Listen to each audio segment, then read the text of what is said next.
The sun dipped low over the wide golden fields, painting the horizon with strokes of orange and fire as the wind carried the scent of wild sage and dry earth across the valley. Horses grazed lazily near the fence line, the sound of their soft snorts mingling with the creak of the barn door. Out here, silence wasn't empty, it was alive, whispering stories of love, pain, and redemption. She stood on the porch of the old ranch house, clutching the straps of her worn-out duffel bag as if letting go would mean losing herself completely. She had no intention of staying long. In fact, she wasn't sure why she had come at all. A woman like her didn't belong in places like this. Her past was too loud, her wounds too deep, her heart too guarded. But fate had its own way of weaving stories, and hers was about to take a turn she never expected. The cowboy stepped out of the barn, wiping sweat and sawdust from his hands with a rag. Tall, broad-shouldered, with a sun-kissed jawline and a smile that could melt the frost off the coldest winter morning. He walked like a man who'd been knocked down 100 times but never stayed down. His hat cast a shadow over his eyes, but even in the fading light, they shone bright, steady and kind. The kind of eyes that had seen storms and still believed in rainbows. He tilted his head, studying her with quiet curiosity. "You're early," he said in that warm, slow drawl that wrapped around every word like honey. She shrugged, her knuckles whitening against the strap. "I changed my mind about the bus. Guess that makes two of us," he replied with a hint of a grin, tossing the rag over his shoulder. "Come on in, supper's about ready. My kids are probably starvin' half to death. They've been asking all day when you'd get here." She stiffened at the word kids. That was the part she hadn't prepared herself for. She could handle work, she could handle being a stranger, but children. Children had a way of looking straight through a person, of asking questions you didn't know how to answer. She followed him inside, where the air smelled like cornbread and roasted chicken. 3 little faces peeked from around the corner, 2 boys and a girl, each with a mischievous grin that mirrored their father's. They were loud, laughing, messy, and real. Their joy hit her like a wave she didn't know how to swim in. "Guys," he said, setting a hand on each of their heads. "This is Miss Lily. She's gonna help out around the ranch for a while. Y'all better be polite." The girl, no more than 8, marched forward first, extending a small hand. "Hi. I'm Sarah. Daddy says you make the best pies in town. Is that true?" Lily blinked.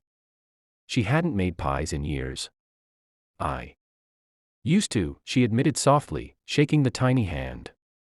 The little girl grinned as if she'd just won the lottery. "Then you're perfect." The boys echoed her excitement, firing off questions faster than she could answer. They didn't seem to notice the shadows in her eyes, or the fact that she kept herself at arm's length. All they saw was someone new, someone kind, someone who might make the ranch feel more like home.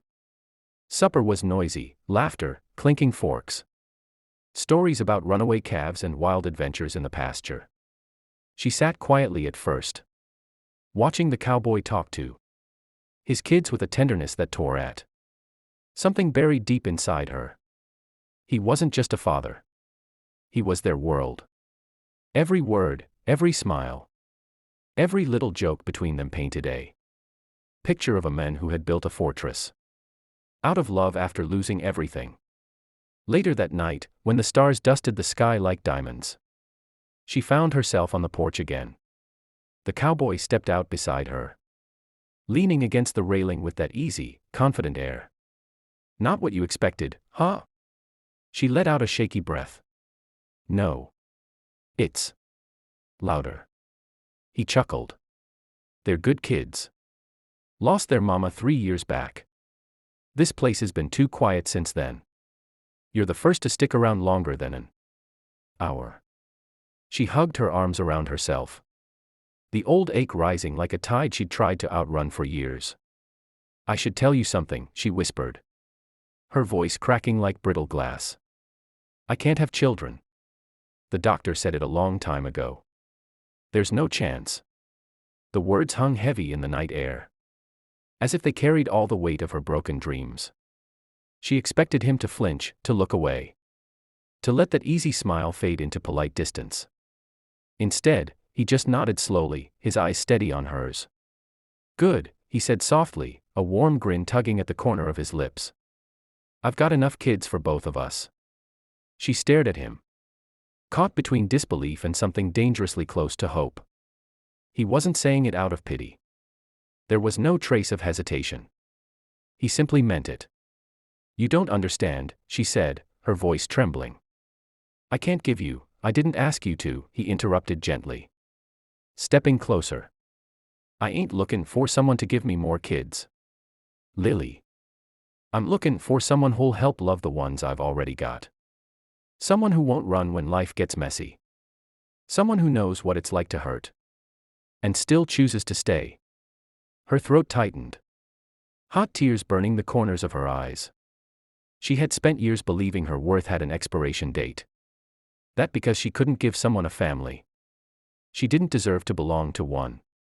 But here was this cowboy, standing under a canopy of stars, telling her she was enough exactly as she was. The following weeks were slow and quiet, but something inside her began to thaw. She rose with the sun, learned to saddle horses, fixed fences, and found herself laughing with the children who had accepted her without question. They showed her where the wildflowers bloomed after the rain and how the wind carried secrets if you just listened closely enough. The cowboy watched her from a distance at first, not pushing, just letting her find her place. And every time their eyes met across the pasture, it was like the world stopped spinning for a second. One evening, Sarah climbed into her lap by the fire, resting her head against Lily's chest. "Daddy smiles more when you're here," she whispered sleepily.